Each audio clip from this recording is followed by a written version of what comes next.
Hello, ഇന്ന് നമ്മൾ blouse തച്ച് ഫിനിഷ് ചെയ്യുന്നതിന് തൊട്ട് മുമ്പായിട്ട് ശ്രദ്ധിക്കേണ്ട കുറച്ച് കാര്യങ്ങൾ പറയാം. ബ്ലൗസ് ഇട്ട് കഴിയുമ്പം ചിലർക്ക് ഈ സൈഡ് കൊണ്ട് ഇങ്ങനെ മടങ്ങി നിൽക്കുന്നത് കണ്ടിട്ടുണ്ടോ? തയ്ക്കുന്നവർ ശ്രദ്ധിച്ചിട്ടുണ്ടാവും, ഇടുന്നവർക്കും അറിയാം. നമ്മൾ ബ്ലൗസ് ഇട്ടേക്കുന്ന സമയത്ത് തന്നെ ഈ ഒരറ്റം ഇവിടെ ഇങ്ങനെ തയ്യൽ തുമ്പ് ഇങ്ങനെ ഇരിക്കുന്ന കണ്ടിട്ടുണ്ടോ? അത് ചിലർക്ക് ഇങ്ങനെ വരും. അപ്പോൾ അത് കറക്റ്റ് ചെയ്യുന്നതും പിന്നെ തച്ച് ഫിനിഷ് ചെയ്യുന്നതിന് മുമ്പായിട്ട്, അതായത് ഷോൾഡർ ജോയിൻ ചെയ്ത് കൈ തയ്ക്കുന്നതിന് മുമ്പായിട്ട് നമുക്ക് ശ്രദ്ധിക്കേണ്ട കുറച്ച് കാര്യങ്ങളുണ്ട്. അല്ലെങ്കിൽ സൈഡ് തയ്ക്കുന്നതിന് മുമ്പായിട്ട് നമ്മൾ ശ്രദ്ധിക്കേണ്ട കാര്യങ്ങളാണ് ഇന്ന് പറയുന്നത്. വേസ്റ്റ് അളവ് ഇതിൽ 34 ഇഞ്ചാണ് റൗണ്ട് വരുന്നത്, വേസ്റ്റ് റൗണ്ട്. അതിൻ്റെ 4 ഭാഗം 8.5 ഇഞ്ച് തയ്യൽ തുമ്പാണ് നമുക്ക് ഇവിടെയും വേണ്ടത്. നമുക്ക് 8.5 വേണ്ടത്. 1.5 ഇഞ്ച് തയ്യൽ തുമ്പ്, 10 ഇഞ്ച്. ഇവിടെ നമ്മൾ ഈ പടി കഴിഞ്ഞിട്ടുള്ളതാണ് എടുക്കേണ്ടത്. എടുക്കുമ്പം 10 ഇഞ്ചും കഴിഞ്ഞിട്ട് ഇത്ര 1/2 ഇഞ്ചോളം അധികമുണ്ട്. ഒരു പൊടി പോലും വ്യത്യാസം വരാതെ കറക്റ്റ് ഫിറ്റിങ് കിട്ടാനാണ് ഇതെല്ലാം പറയുന്നത്.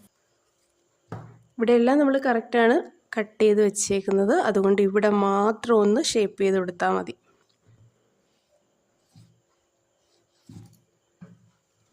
ഇതിൻ്റെ അടിയിൽ നമ്മുടെ വലതുവശമുണ്ട്. അപ്പോൾ അതിങ്ങനെ പട്ട കറക്റ്റായിട്ടാണ് ഇട്ടിരിക്കുന്നത്.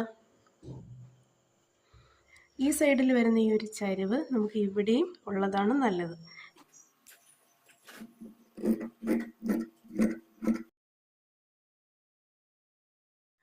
ഈ സൈഡ് മടങ്ങി കയറുന്നതിനെ കുറിച്ച് പറയാം. നമുക്ക് ഈ സൈഡിൽ വരുന്ന ലെങ്ത് കൂടുതലായി പോകും ചില സമയത്ത്. അങ്ങനെ വരാനുള്ള കാര്യം എന്താണെന്ന് വെച്ചാൽ, നമ്മൾ ഷോൾഡർ എടുക്കുന്നത് കുറഞ്ഞു പോകുമ്പോഴാണ്. നമ്മൾ ആദ്യം ബ്ലൗസ് കട്ട് ചെയ്യുമ്പം തന്നെ ഷോൾഡർ 5 ഇഞ്ച് എടുത്തിട്ടുള്ളൂ, 6.5 ഇഞ്ച് വേണ്ടതാണ്. അപ്പോൾ നമ്മൾ 5 ഇഞ്ച് എടുത്തിട്ടുള്ളൂ. അപ്പോൾ നമുക്ക് ഈ റൗണ്ട് കൂടും, ഈ ഒരു ലെങ്തും കൂടും. ഈ ആം റൗണ്ടിൻ്റെ ഇറക്കം 5.5 എടുക്കേണ്ടി വരില്ല. 5-ലൊക്കെ ആകുമ്പം തന്നെ ആവശ്യത്തിന് റൗണ്ട് കിട്ടും. എന്ന് വെച്ചാൽ അവിടെ നിന്നേ തുടങ്ങിയില്ലേ റൗണ്ട്, ഷോൾഡർ കുറഞ്ഞു പോയതുകൊണ്ട്. അങ്ങനെ നമുക്ക് ഈ ലെങ്ത് കൂടും. പിന്നെ ഒരു കാര്യം എന്ന് വെച്ചാൽ, നമ്മൾ ഇതിൻ്റെ ബാക്ക് തച്ചപ്പോൾ തന്നെ നമ്മളിവിടെ സൈഡ് കുറച്ച് 1/2 ഇഞ്ച് ഇങ്ങനെ ചരിച്ച് കൊടുത്തതിന് ശേഷമാണ് ഈ പട്ട ബാക്കിലത്തെ ഈ പടി കൊടുത്തത്. അപ്പോൾ അങ്ങനെ ചെയ്യാതെ തയ്ക്കുന്നവർക്കും ഈ ലെങ്ത് കൂടും.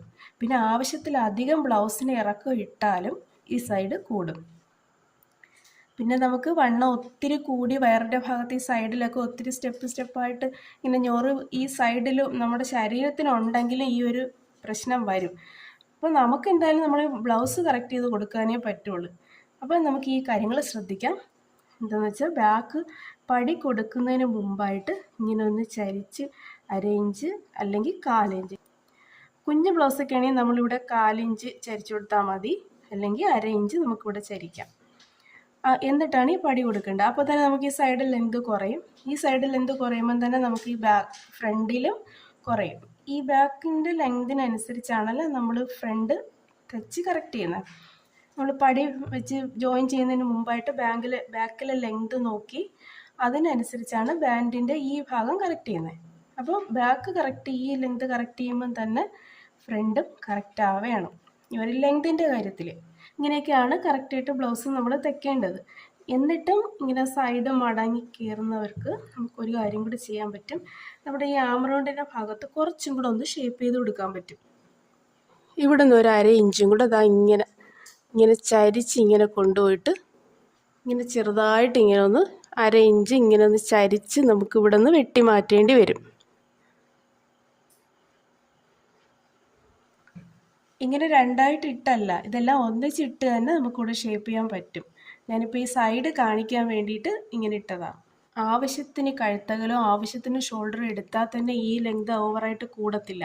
പിന്നെ ബാക്ക് നമ്മൾ ഈ പറഞ്ഞ പോലെ ഒന്ന് ഷേപ്പ് ചെയ്ത് തന്നെ തയ്ക്കണം. ഇതുപോലെ കട്ട് ചെയ്ത് കൊടുത്ത ശേഷം പിന്നെ നമ്മൾ സ്ലീവ് വെച്ച് തയ്ച്ച് ബ്ലൗസ് കറക്റ്റ് ചെയ്യുമ്പോൾ ഈ സൈഡ് ലെങ്ത് കുറയും. അപ്പോൾ ഈ ആം റൗണ്ട് കൂടിപ്പോകത്തില്ലേ എന്നൊരു സംശയം തോന്നാം. ഓവറായിട്ടൊന്നും കൂടില്ല, ഒരു 1/4 ഇഞ്ചിൻ്റെ എങ്ങാനും വ്യത്യാസം വരത്തേ ഉള്ളൂ. കുറച്ച് വ്യത്യാസം വരത്തേ ഉള്ളൂ. നമുക്ക് എന്തായാലും ഇവിടുത്തെ ഈ മടങ്ങുന്നത് ഒഴിവാക്കണ്ടേ, അതുകൊണ്ട് മാത്രം ഇങ്ങനെ ചെയ്യണം. ഇപ്പോൾ ഈ ബ്ലൗസിന് ഇങ്ങനെ കട്ട് ചെയ്യേണ്ട ആവശ്യമില്ല. നിങ്ങൾക്ക് നമ്മൾ സ്ലീവ് ജോയിൻ ചെയ്യുന്നതിന് മുമ്പ് ഈ പ്രശ്നമുള്ളവർക്ക് ഇങ്ങനെയും ചെയ്യാം എന്നൊന്ന് മനസ്സിലാക്കാൻ വേണ്ടി കാണിച്ചതാണ്. ബ്ലൗസ് ലാസ്റ്റ് തച്ച് ഫിനിഷ് ചെയ്യുന്ന സമയത്ത് നമുക്കിങ്ങനെ സ്റ്റിച്ച് പോകുന്നത് കറക്റ്റ് ഇങ്ങനെ ഒരേ ലെവലിൽ തന്നെ പോവും. അത് നമ്മൾ കറക്റ്റായിട്ട് കട്ട് ചെയ്താൽ മാത്രമേ പറ്റുള്ളൂ. ഇപ്പോൾ ഈ വേസ്റ്റിൻ്റെ ഭാഗത്ത് തന്നെ നമ്മളിപ്പോൾ ബാക്കും ഫ്രണ്ടും കറക്റ്റ് ചെയ്തില്ലേ, അതുപോലെ.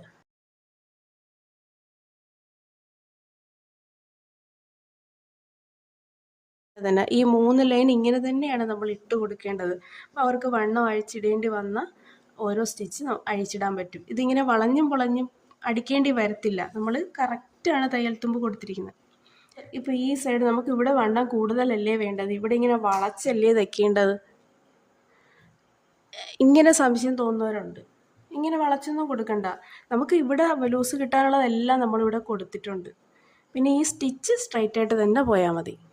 ഇവിടെ മാത്രമേ വരയ്ക്കുന്നുള്ളെങ്കിലും സ്ലീവ് ജോയിൻ ചെയ്തിട്ട് സ്ലീവിൽ നിന്നേ ഈ ഒരു രീതിയിൽ സ്റ്റിച്ച് വരണം. ഈ ചാനൽ കാണുന്നവർക്ക് ഒന്നും വിട്ടുപോകാതെ എല്ലാം കിട്ടാൻ വേണ്ടിയിട്ടാണ് ഇതും കൂടെ ഞാൻ ബാക്കിയായിട്ട് പറഞ്ഞത്. എല്ലാവർക്കും all the best. Thank you.